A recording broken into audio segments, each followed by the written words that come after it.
Shri കുഞ്ഞികൃഷ്ണനുണ്ട്. Sir, 2 വാക്കുകൾ. 2 വാക്ക് മാത്രമേ പറയാൻ പാടുള്ളൂ എന്ന് പറഞ്ഞിട്ടുണ്ട്. അപ്പോൾ പിന്നെ അവസാനിപ്പിക്കാമല്ലോ അല്ലേ? അവസാനിപ്പിക്കട്ടെ. അല്ല, സാറിന് 2 വാക്കെന്ന് പറഞ്ഞാൽ എത്ര വേണമെങ്കിലും ആവാം.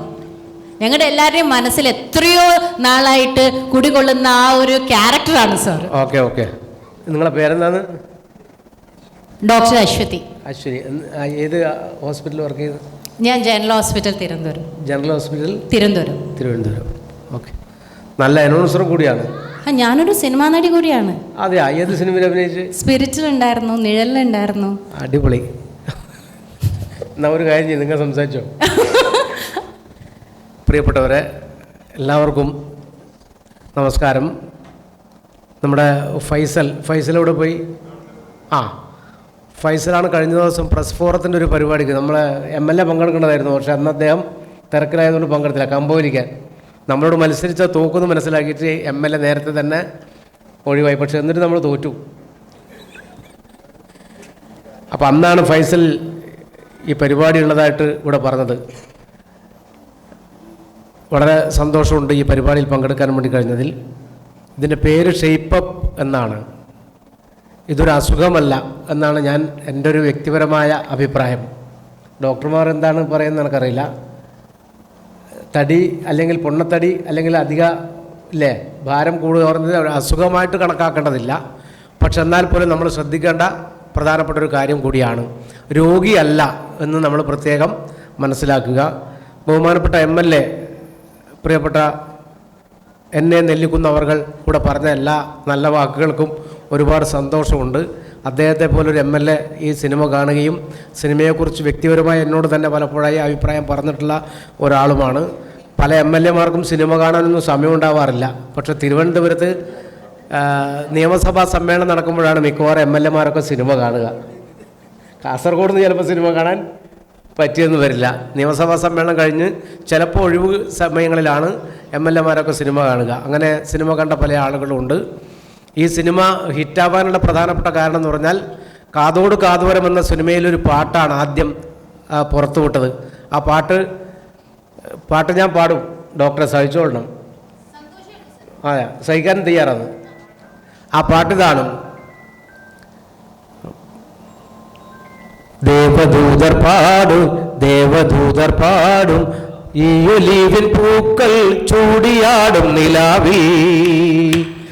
ദേവദൂതർ പാടി ഈ ഒലീവിൻ പൂക്കൾ ചൂടിയാടും നിലാവിൽ. ഈ പാട്ട് ഹിറ്റായപ്പോഴാണ് ആളുകൾ ഈ സിനിമ കാണണം തീരുമാനിച്ചത്. അങ്ങനെ സിനിമാ തിയേറ്ററിൽ പോയപ്പോൾ ഈ പറഞ്ഞ അന്നത്തെ ദിവസം ദേശാഭിമാനിയും മറ്റു പത്രങ്ങളിലൊക്കെ വന്നൊരു വാർത്ത പറഞ്ഞാൽ തിയേറ്ററിലേക്കുള്ള വഴികളിലെല്ലാം കുണ്ടും കുഴിയും ഉണ്ട്, അതുകൊണ്ട് തിയേറ്ററിലേക്കാരും വരാതിരിക്കരുത് എന്നാണ് ആ ഒരു പരസ്യവാചകം. ആ പരസ്യം കണ്ടിട്ട് വലിയ വിവാദം ഉണ്ടായി കേരളത്തിൽ. അന്ന് CPM-ൻ്റെ സംസ്ഥാന സെക്രട്ടറി കോടിയേരി ബാലകൃഷ്ണനോട് പത്രക്കാർ ചോദിച്ചപ്പോൾ പറഞ്ഞു, സിനിമയുടെ വഴിക്ക് പോവും, റോഡിൻ്റെ വഴിക്കും പോകുന്നതാണ് അല്ലേ. അതേപോലെ മുഹമ്മദ് റിയാസ് മിനിസ്റ്ററും പറഞ്ഞത് തന്നെയാണ്. അപ്പോൾ എന്നോടും ഈ ആളുകൾ ചോദിച്ചിരുന്നു, എന്താണ് വരാൻ കാരണം, ഇടതുപക്ഷം ഭരിക്കുമ്പോൾ ഇങ്ങനെ റോഡിൽ കുണ്ടും കുഴിയുണ്ട് എന്ന വാർത്ത കൊടുക്കാൻ വേണ്ടി. പക്ഷേ ഇതിലെ സിനിമയിലെ യഥാർത്ഥ വസ്തുത എന്ന് പറയുന്നത് ഷുക്കൂർ വക്കീലോട് പറയുന്നുണ്ട്. ജഡ്ജി ഷുക്കൂർ മന്ത്രി പ്രേമന ഹാജരാക്കണം എന്ന് പറയുന്നുണ്ട്. അപ്പോൾ ഷുക്കൂർ വക്കീൽ, സാർ അദ്ദേഹത്തിന് നടുവേദനയാണ്. എന്ത് നടുവേദനയോ? നാട്ടിലെല്ലാം കല്യാണത്തിന് വന്നിട്ട് കല്ലിടാൻ വേണ്ടി പോകുന്നില്ല, ഇലക്ഷൻ പ്രചരണത്തിന് വന്നിട്ട്. അന്നേരം നടുവേദന ഇല്ല.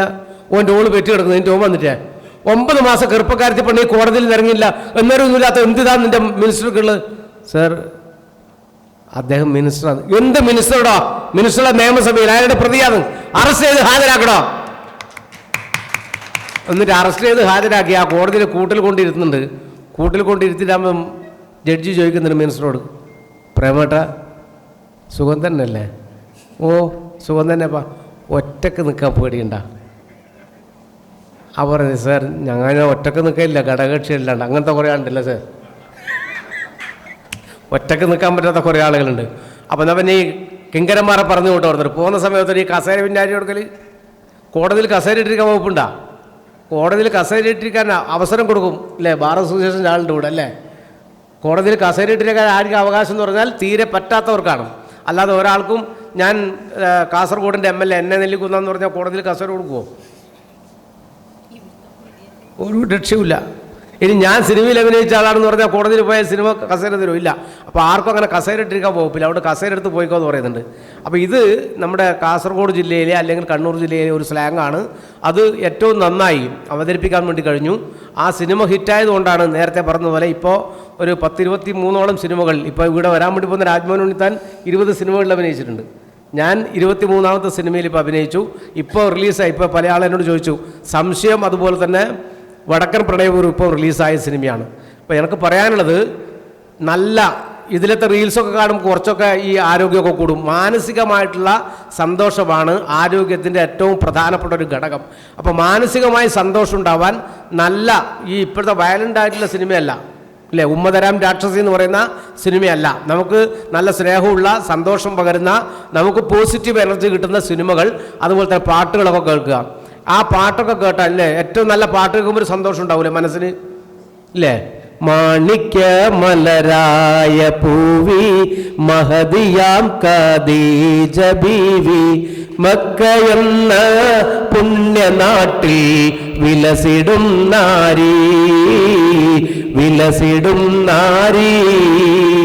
മാണിക്യ കയ്യടിച്ചോട്ടുക, ആരോഗ്യം കൂടും കയ്യടിച്ചാൽ. ഇതൊക്കെ ഈ വെറും ചികിത്സ മാത്രമല്ല, ഇതൊരു ആരോഗ്യ ചികിത്സയാണ്. കയ്യടിക്കുക എന്ന് പറയുന്നത് നല്ല രക്തോട്ടമുണ്ടാവും, അപ്പോൾ കുറച്ചുകൂടി അസുഖം കുറയും. അങ്ങനെയല്ലേ ഡോക്ടറെ? തീർച്ചയായിട്ടും. ഞാൻ പറയാനിരിക്കായിരുന്നു ഇവർക്ക് കൈയടിക്കാൻ ഒരു കയ്യടി. ഇത് പറഞ്ഞ് കയ്യടി വാങ്ങിക്കലല്ല, അറിയാതെ മനസ്സെന്ന് വരേണ്ടതാണ് കയ്യടി. മാണിക്യ മലരായ MLA-ക്കും കയ്യടി കേട്ടാ. MLA ഫോണിലാണ്. സോറി. മാണിക്യ മലരായ പൂവി മഹദിയാം ഖദീജ ബീവി മക്ക എന്ന പുണ്യനാട്ടിൽ വിലസിടും നാരി, വിലസിടും നാരി. ഇതുപോലെയാണ് നല്ല പാട്ടുകൾ കേൾക്കുക. പണ്ട് നമ്മളൊക്കെ അടുക്കളയിൽ റേഡിയോ വെച്ചിട്ടാണ് പാട്ട് കേൾക്കുക. രാവിലെ അടുക്കളയിൽ കയറിയുവാണ് റേഡിയോ ഓൺ ചെയ്യും. അപ്പോൾ രാവിലെ ഒരു സുപ്രഭാതം മുതലുള്ള ആരോഗ്യ ചിന്തകൾ ഉൾപ്പെടെയുള്ള നല്ല പാട്ടുകളും ഉണ്ടാവും, അതുപോലെ തന്നെ മറ്റ് പരിപാടികളൊക്കെ ഉണ്ട്. ഇപ്പം നമ്മൾ TV-യുടെ മുമ്പിലായിരിക്കുന്നത്. പക്ഷേ ഈ സിനിമാ പാട്ടുകൾ ഏറെ ഇഷ്ടപ്പെടുന്നവരാണ്. പഴയ പാട്ടുകളാണ്. ഇന്നത്തെ പുതിയ പാട്ട് ചിലപ്പോൾ വേടൻ്റെ ഒക്കെ പാട്ടുണ്ട്, അത് വേറൊരു സ്റ്റൈലിലാണ്. പക്ഷേ അതിലുപരിയായി നമുക്ക് നമ്മളെ മനസ്സിന് സന്തോഷം തരുന്ന പഴയ പാട്ടുകൾ, അതാണ് പഴയ പാട്ടുകൾ. ആ പഴയ പാട്ടിലൊരു പാട്ട് ഞാൻ പാടാം.